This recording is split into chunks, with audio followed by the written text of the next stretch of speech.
સર્વને ઓમ જય ભગવાન.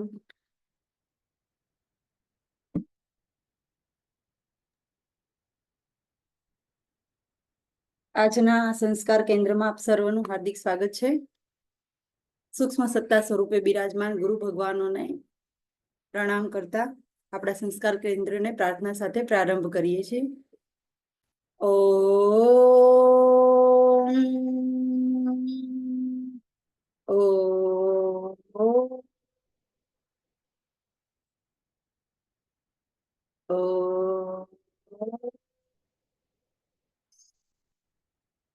અસતો મા સદ્ગમય તમસો મા જ્યોતિર્ગમય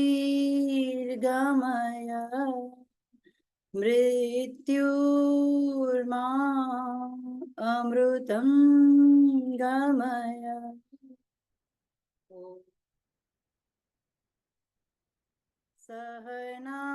સહનાવવતુ સહનો ભુનક્તુ સહ વીર્યં કરવાવહૈ તેજસ્વિનાવધીતમસ્તુ મા વિદ્વિષાવહૈ મા વિદ્વિષાવહૈ મા વિદ્વિષાવહૈ. ઓમ શાંતિ શાંતિ શાંતિ. ગુરુર્બ્રહ્મા ગુરુર્વિષ્ણુ ગુરુર્દેવો મહેશ્વરઃ ગુરુર સાક્ષાત પરબ્રહ્મ તસ્मै શ્રી ગુરવે નમઃ તસ્मै શ્રી ગુરવે નમઃ તસ્मै શ્રી ગુરવે નમઃ. શ્રી સદગુરુદેવ કી જય. સંસ્કાર કેન્દ્રમાં નેક્સ્ટ આપણે મૌન મંત્ર જાપ કરીશું. બધા પોતપોતાના ત્યાં મૌન મંત્ર જાપ શરૂ કરશે. ઓમકારથી મંત્ર જાપ શરૂ થશે અને ઓમકારથી પૂર્ણ થશે. ઓ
ઓ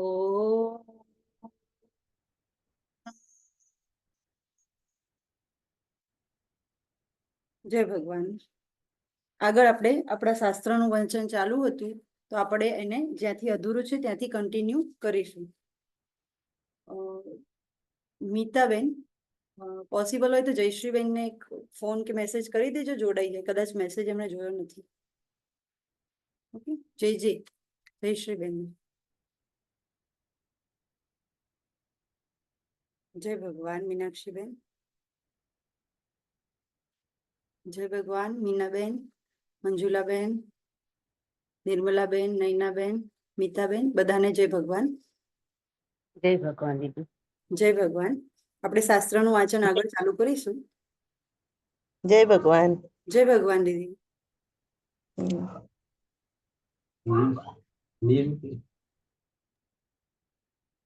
જય ભગવાન. જય ભગવાન દીદી. જય ભગવાન. જેને પણ ભજન ગાવાનું છે, નૈનાબેનનો એક મેસેજ આવે છે, એક તો મીતાબેન પણ છે તૈયાર, બરાબર, ભજન માટે. તો એના પછી નેક્સ્ટ જેને પણ ભજન ગાવું હોય તો તૈયાર રહેજો, એ બે પછી. ઓકે મીતાબેન, ભજન રેડી રાખજો તમારી પાસે. શાસ્ત્ર વાંચન પછી આપણે ભજન લઈશું. ઓકે મીતાબેન? ઓકે જી. જેની પાસે લખેલું હોય એ પણ લખેલું વાંચી શકે છે, ગાઈ શકે છે, એટલે એની ચિંતા નહીં કરવાની. ઓકે, ચલો, આપણું વાંચન શરૂ હતું ત્યાંથી આપણે આગળ વધારીશું. આપણી વાત ચાલી રહી છે અદ્ભુત નારિયેળની. હવે જીવરામભાઈ જે કુટુંબ સાથે રહેતા હતા તે કુટુંબના વડીલોને ચિંતા થવા લાગી કે આ નારિયેળ તૂટે એવું છે જ નહીં અને જીવરામભાઈ નકામી ધૂન લઈને બેઠા છે. એમણે જીવરામભાઈની ધૂન મટાડવાના હેતુથી મનોચિકિત્સક એટલે કે સાયકેટ્રિસ્ટની સલાહ લીધી. મનોચિકિત્સકે ઉપાય સૂચવ્યો કે જો જીવરામભાઈને વહેલી તકે પરણાવી દેવામાં આવે તો જ તેમની માનસિક સ્થિતિમાં સુધારો થવાની શક્યતા છે. વડીલોએ અને મિત્રોએ જીવરામભાઈને લગ્ન કરવા સમજાવ્યા પણ તે માન્યા નહીં. એમને એવું પ્રલોભન પણ આપ્યું કે નારિયેળ ફોડવાનું કાર્ય પત્ની જ કરી શકશે, માટે પરણી જશો તો બધા પ્રશ્નો મટી જશે. પણ જીવરામભાઈ લગ્ન ન કરવાના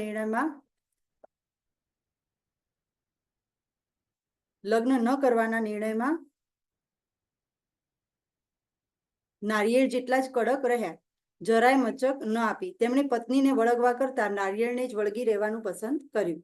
અત્યાર સુધીમાં જીવરામભાઈએ જ્યાંથી મળ્યા ત્યાંથી નારિયેળ વિષયક અનેક પુસ્તકો પણ મેળવીને વાંચી નાખ્યા હતા, પરંતુ તેમાંથી નારિયેળ તોડવાનો કોઈ નક્કર ઉપાય મળ્યો ન હતો. છતાં જીવરામભાઈ હતાશ બને તેવા ન હતા. એક દિવસ જીવરામભાઈને એક અજાણી વ્યક્તિ મળી. જીવરામભાઈએ વાતમાં તેમના નારિયેળની વાત કહી. જીવરામભાઈની વાત સાંભળી અજાણી વ્યક્તિએ કહ્યું, તમે જરાય ચિંતા ન કરશો. હું એક એવી વિભૂતિને જાણું છું કે જેણે આવું જ નારિયેળ ફોડ્યું છે. એટલું જ નહીં પણ એના ગર્ભનો રસ પણ ચાખ્યો છે. પરિણામે તેઓ પરમ આનંદમાં રહે છે. આ સાંભળી જીવરામભાઈ વચમાં જ બોલી ઉઠ્યા, શું તમે મને એમની મુલાકાત કરાવી આપશો? પેલા અજાણ્યા માણસ સજ્જન હતા. એમણે કહ્યું, હું તમને જરૂર એમની પાસે લઈ જઈશ. જીવરામભાઈએ તો અધીરા બની કહ્યું, તો અત્યારે જ ચાલો. બંને જણ ઉપડ્યા. જેમને નારિયેળ ફોડવાનો અનુભવ હતો તે વિભૂતિ પાસે પહોંચ્યા. જીવરામભાઈએ વિભૂતિને પ્રણામ કરી નમ્રતાપૂર્વક નિવેદન કર્યું કે મારી પાસે આ એક નારિયેળ છે. એને તોડવાનો મેં ખૂબ પ્રયાસ કર્યો પણ તૂટતું નથી. મેં સાંભળ્યું છે કે આપે આવું જ નારિયેળ ફોડ્યું છે, તેથી મારું નારિયેળ સી રીતે તોડવું એ અંગે આપનું માર્ગદર્શન લેવા આવ્યો છું. આપ કૃપા કરીને મને યોગ્ય માર્ગદર્શન આપો. જીવરામભાઈનું નિવેદન સાંભળી પેલી વિભૂતિએ કહ્યું, અરે એમાં શું, આ નારિયેળ ફોડવું તો સાવ સહેલું છે. તો તારા નારિયેળને મારા પગ પાસે મૂક. જીવરામભાઈએ વિભૂતિના ચરણ પાસે પોતાનું નારિયેળ મૂક્યું. અનુભવી વિભૂતિએ પોતાના જમણા પગનો અંગૂઠો સહેજ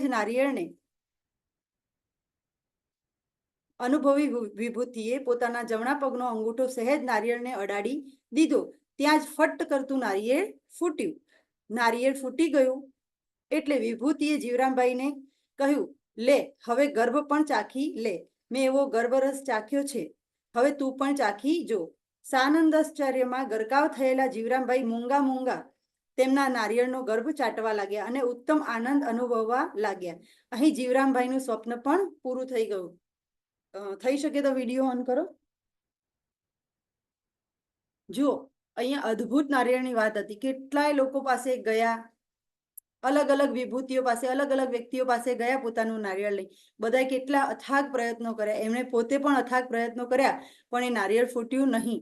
પરંતુ એક અજાણી વ્યક્તિ આવી અને એમને એક વિભૂતિ પાસે લઈ ગયા અને વિભૂતિએ માત્ર પગનો અંગૂઠો જ અડાડ્યો અને તરત જ એ નારિયેળ ફૂટી ગયું. તો આટલા બધા પ્રયત્નો કરવા છતાં ના ફૂટ્યું, પણ એક વ્યક્તિથી ફૂટ્યું. તો આ વાર્તાનો શું બોધ છે એ ગુરુજીએ આપણને આપ્યો છે. તો આપણે જાણીશું વાર્તાનો બોધ. આ બીજા કોઈ જીવરામભાઈની વાત નથી. આ વાત તો આપણી અંદર બેઠેલા જીવરામભાઈની છે. કોઈ બાર જીવરામભાઈ નથી. જે આપણી અંદર જીવરામભાઈ બેઠા છે એમની આ વાત છે. અહીં આપણે બધા જીવરામ જ છીએ. જીવરામ એટલે જીવ. આપણા બધાનો જીવ એ જીવરામ છે. બધા જીવરામો પાસે નારિયેળ તો છે જ, પણ બધા નારિયેળને ઓળખતા નથી. કોઈ એ નારિયેળને ઓળખાવે તો પણ બધાએ ફોડવું નથી. આજે જ વાત કરી હતી કે બધા કંઈક ગોડ ગિફ્ટ લઈને આવે છે ને, પણ કોઈ એને પારખતું નથી. કદાચ કોઈ એ નારિયેળને ઓળખાવે તો પણ બધાને એ ફોડવું નથી. આપણા બધાની પાસે જે મસ્તક છે તે નારિયેળ છે. આપણે બધા દેખાવે નારિયેળ જેવા જ લાંબા છીએ અને નારિયેળની ઝાડની જેમ સીધા ઊભા રહીએ છીએ. એની ટોચ ઉપર આપણું નારિયેળ છે. આપણું શરીર છે નારિયેળ બરાબર. એમને કેવી સિમિલારિટી કરી છે સાંભળો.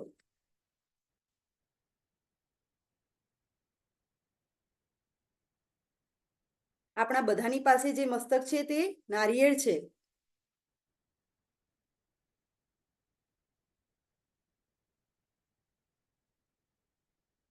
Vedanshi, what are you doing બેટા?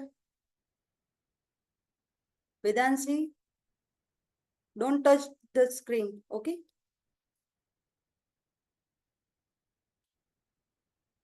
આપણે બધા દેખાવે નારિયેળ જેવા જ લાંબા છીએ અને નારિયેળના ઝાડની જેમ સીધા ઊભા રહીએ છીએ. એની ટોચ ઉપર આપણું નારિયેળ છે. આપણા બધાના મસ્તક શરીરની ટોચ ઉપર જ હોય છે. એ મસ્તકરૂપી નારિયેળ સહેલાઈથી ફૂટે એવું નથી, કારણ કે આપણે એની અંદર ઠાંસી ઠાંસીને કેટલો બધો મજબૂત અહંકાર ભર્યો છે. અહંકાર તો મસ્તકમાં જ રહે, ભાવ હૃદયમાં રહે, પણ અહંકાર ક્યાં રહે? મસ્તકમાં રહે. અને ભાવ ક્યાં રહે? હૃદયમાં રહે. ભાવ હૃદયમાં રહે પણ અહંકાર મસ્તકમાં જ રહે. અહંકાર એ મગજની ખુમારી છે. આપણું નારિયેળ આપણે અહંકાર ભરીને એટલું નક્કર કરી દીધું છે કે કેમે કરી તે તૂટે જ નહીં. જ્યાં સુધી અહંકાર ન તૂટે ત્યાં સુધી આપણે ગમે તેટલા મંત્ર જાપ કરીએ, આસન પ્રાણાયામ કરીએ, ત્રાટક કરીએ, શાસ્ત્રો કે ધાર્મિક પુસ્તકો વાંચીએ, અધ્યાત્મના નિષ્ણાતો પાસે જઈએ કે ગમે તે સાધન કે ઉપાય અજમાવીએ, તોય આપણું નારિયેળ ફૂટે નહીં અને અંદરનો ગર્ભ કે રસ ચાખી શકાય નહીં. આ જીવરામભાઈએ અર્થાત મેં સંન્યાસી બનતા પૂર્વે બધું કરી જોયું. કોણ વાત કરે છે? આ કોણે આપણને આપ્યું છે? ગુરુદેવે. તો પોતાની વાત કરે છે. આપણને કોઈને એવું કહ્યું કે તમે આમ કરો છો? પોતાની વાત કરે છે કે હું કહું છું કે મેં આ કર્યું છે. કે આ જીવરામભાઈ અર્થાત મેં સંન્યાસી બનતા પૂર્વે એ બધું કરી જોયું, પણ નારિયેળ તૂટ્યું નહીં.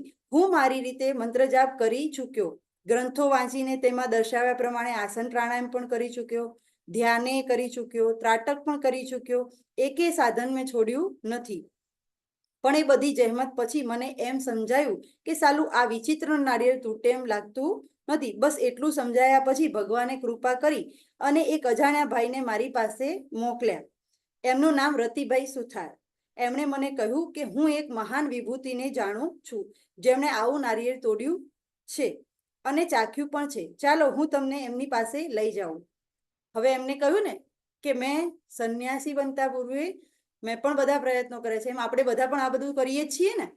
આ ગ્રંથ વાંચી લઈએ, આની પાસેથી જ્ઞાન લઈ લઈએ, અહીંયા જઈએ, આ કરીએ, આવા આસનો કરીએ, આવા પ્રાણ આપણે પણ બધા ટ્રાય કરીએ છીએ, હે ને. તો એ પણ કહે છે કે સંન્યાસ પૂર્વે મેં પણ બધા ટ્રાય કર્યા છે, બધું જ, બધા જ ગ્રંથો અને ઘણું બધું. પણ એમના જીવનમાં પણ એક વ્યક્તિ આવી.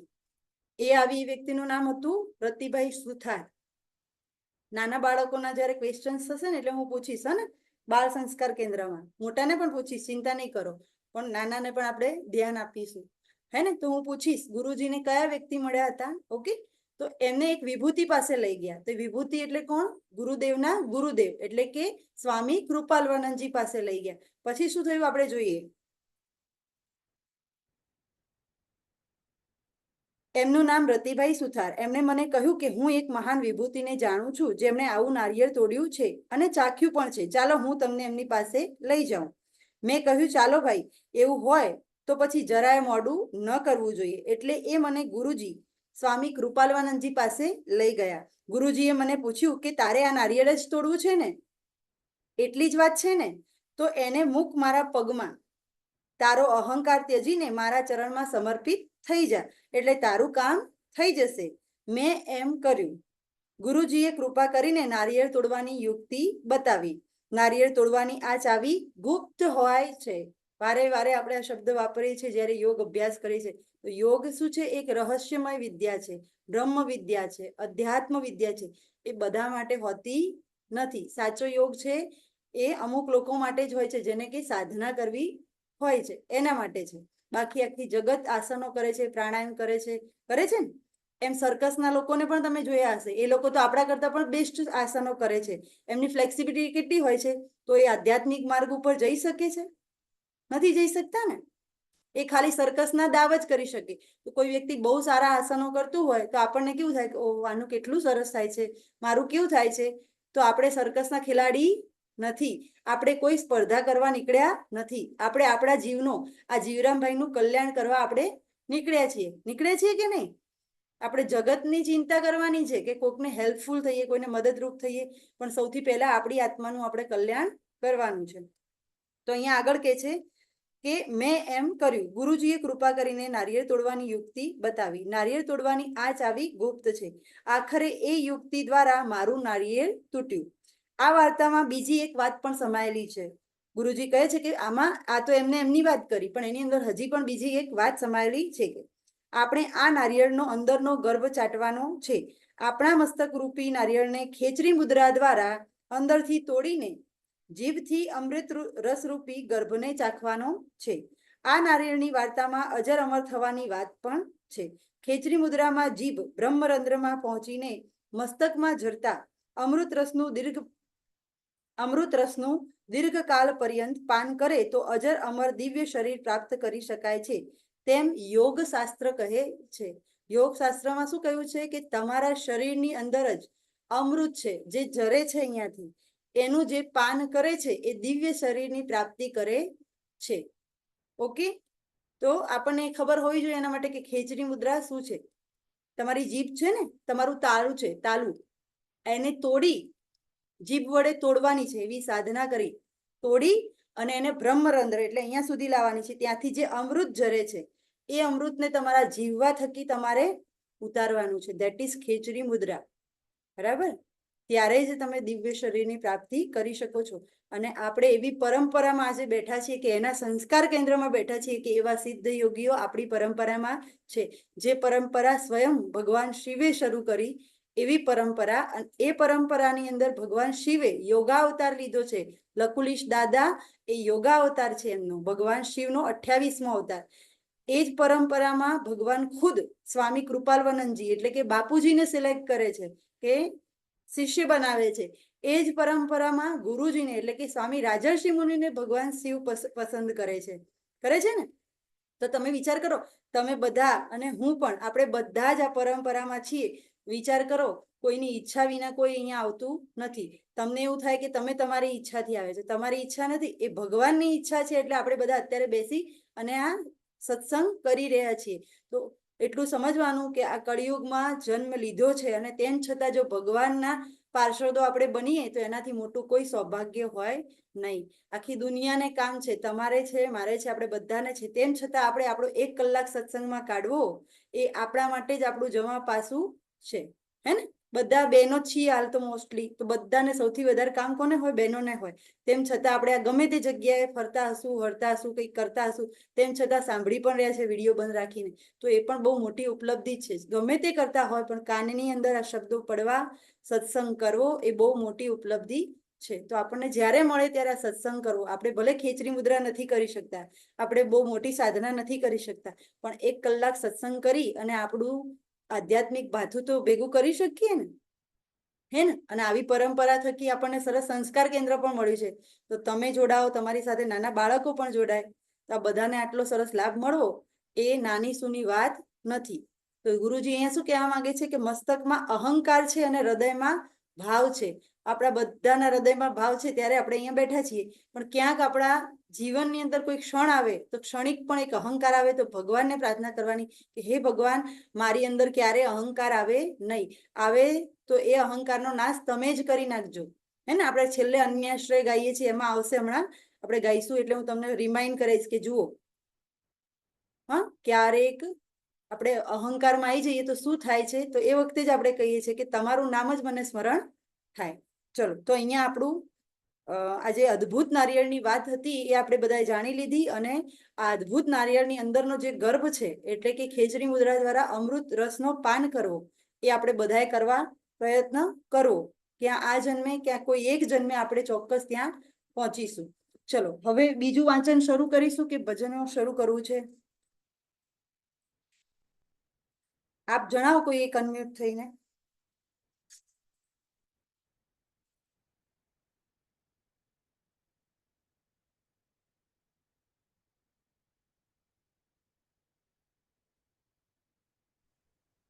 મીનાબેન નો હાથ ઉપર છે. બેન મીનાબેન, કઈ કેવું છે તમારે? મીનાબેન, એટલે એમને જોઈ લઈએ. મીનાબેન સુંદરમ.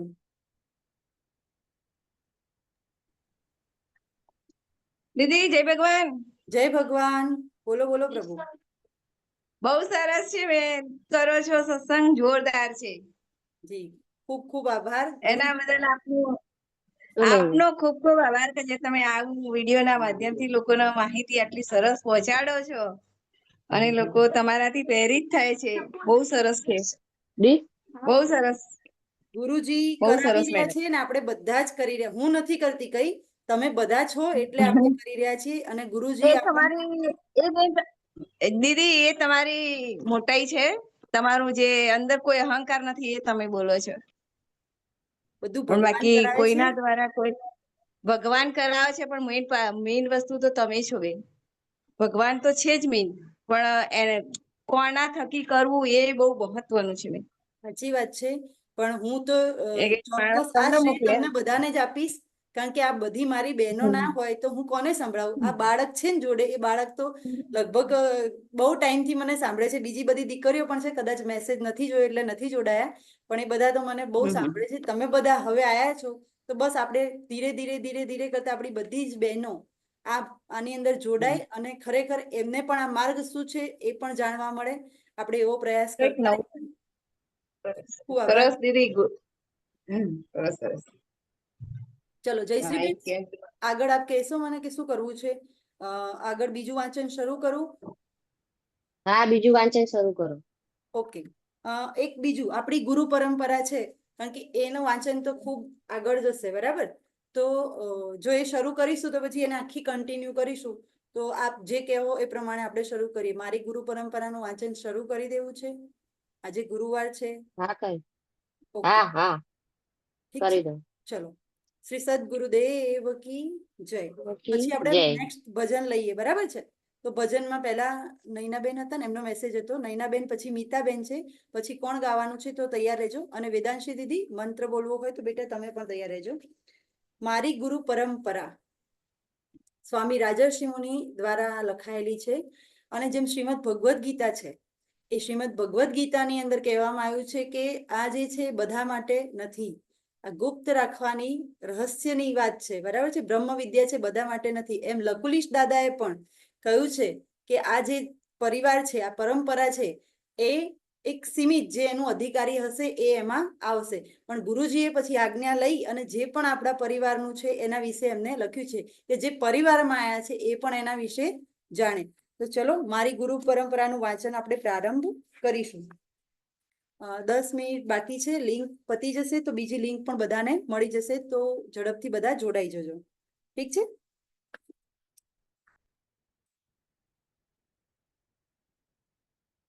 પ્રસ્તાવના. મારા પરમ પૂજ્ય ગુરુદેવ બ્રહ્મલીન યોગાચાર્ય સ્વામી શ્રી કૃપાલવાનંદજી મહારાજના બે ગુરુઓ હતા. એક તેમને યોગ દીક્ષા આપનાર પૂજ્યપાદ યોગેશ્વરાચાર્ય સ્વામી શ્રી પ્રણવાનંદજી મહારાજ, અને બીજા તેમને સંન્યસ્ત દીક્ષા આપનાર પૂજ્યપાદ ઉદાસીનાચાર્ય સ્વામી શ્રી શાંતાનંદજી મહારાજ. તેમને યોગ દીક્ષા માત્ર 19 વર્ષની વયે મળી હતી. કોને? સ્વામી કૃપાલવાનંદજી, એટલે કે જેને આપણે પ્રેમથી બાપુજી કહીએ છીએ.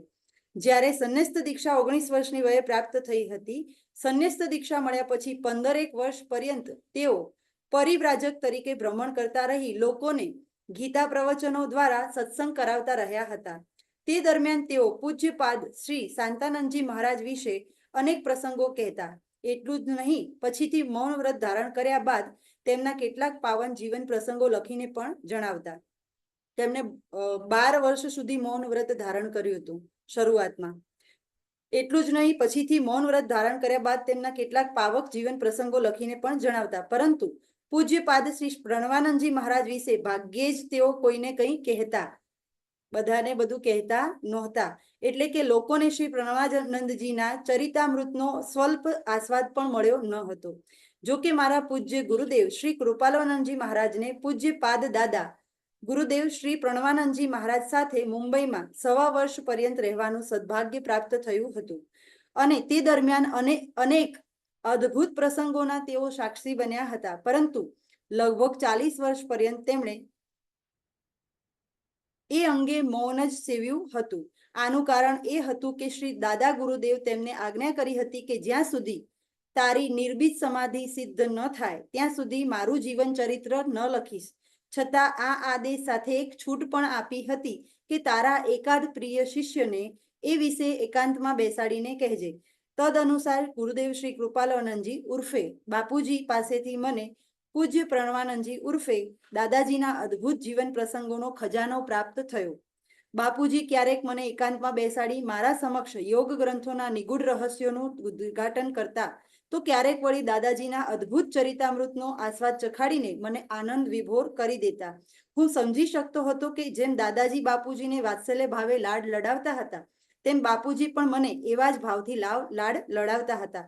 પરંતુ બાપુજીએ મને પણ સૂચના આપી હતી, બેટા, આ બધી વાતો મેં તને દાદાજીની ઈચ્છા અનુસાર જ કહી છે, પરંતુ તેને હમણાં પ્રગટ ન કરીશ. મારી સમાધિનું કાર્ય પૂર્ણ થાય પછી જ જાહેર કરજે. ભવિષ્યમાં આ બધી વાતો તારે જ કહેવાની છે. એટલામાં બાપુજીનો ષષ્ઠી પૂર્તિનો મહોત્સવ ઉજવવાનું નક્કી થયું. એ નિમિત્તે પૂજ્ય ગુરુદેવની વંદના કરતો એક સ્મૃતિ અંક પ્રસિદ્ધ કરવાનું નક્કી થયું. એટલે મેં બાપુજીને પ્રાર્થના કરી, બાપુજી, અમે ષષ્ઠી પૂર્તિ મહોત્સવ નિમિત્તે એક સ્મૃતિ અંક પ્રકાશિત કરવાનો નિશ્ચય કર્યો છે. તેમાં આપ આજ્ઞા આપો તો આપના પૂજ્ય દાદાજી સાથેના કેટલાક પ્રસંગો વર્ણવું. તેમણે થોડી ક્ષણો વિચાર કર્યા પછી કહ્યું, ભલે વર્ણવજે, પરંતુ જે પ્રસંગો પ્રગટ કરે તેને મારી પાસેથી પૂર્વ મંજૂરી મેળવજે. જે મેં જણાવ્યું, ગુરુજી, આપે 12 વર્ષના મૌન વ્રતની પૂર્ણાહુતિ પ્રસંગે કેટલીક ઘટનાઓ વિશે પ્રકાશ પાડ્યો જ હતો. તે ઉપરાંત થોડી બીજી ઘટનાઓ તેમાં ઉમેરીને સંક્ષેપમાં એક ક્રમબદ્ધ લેખ તૈયાર કરવા વિચાર્યું છે. આપે કહેલા જૂના પ્રસંગો સાથે નવા કયા પ્રસંગો વર્ણવવા તે નક્કી કરીને આપની સંમતિ માટે રજૂ કરીશ. એ પ્રમાણે બાપુજીની પૂર્વ મંજૂરી મેળવ્યા બાદ વંદના સ્મૃતિ અંકમાં મેં ગુરુજી અને દાદા ગુરુદેવના શીર્ષક હેઠળ ઈસવીસન 1974માં એક લેખ પ્રસિદ્ધ કર્યો. તે લેખમાં માત્ર થોડા જ પ્રસંગોનો સમાવેશ કરવામાં આવ્યો છે, પરંતુ મારી પાસે હજી અનેક પ્રસંગોનો મોટો સંગ્રહ અનામત જ હતો. ત્યારબાદ ઈસવીસન 1981ની આખરમાં પૂજ્ય બાપુજી બ્રહ્મલીન થયા. હવે મારી બાકીની વાતો જાહેર કરવી કે કેમ તેનો નિર્ણય મારે જ લેવાનો હતો. આ અંગે મારા મનમાં લાંબો સમય ગળમથલ ચાલ્યા કરી. દાદાજીએ બાપુજીને કહેલી કેટલીક વાતો અતિ ગૂઢ છે. બાપુજીની સમાધિની સાધના પૂર્ણ થયા પછી જ એમને એની પાછળનું રહસ્ય અને સત્ય પૂરેપૂરું સમજાય તેમ હોવાથી દાદાજીએ બાપુજીને આજ્ઞા કરેલી કે તારી સમાધિનું કાર્ય પૂરું થાય પછી જ બધી વાતો કહેજે. સમાધિ સિદ્ધ થયા પછી જ બાપુજી કેટલીક ગુઢ વાતો રહસ્ય સહિત સમજાવી શકે તેમ હતું, પરંતુ તેમ બની ન શક્યું. ખેર, સદભાગ્યે દાદાજીની ઈચ્છા મુજબ બાપુજીએ બધી વાતો મને કહી છે. અલબત્ત એમાંની કેટલીક વાતોના ગૂઢ રહસ્યો હજી પણ હું સમજી શક્યો નથી.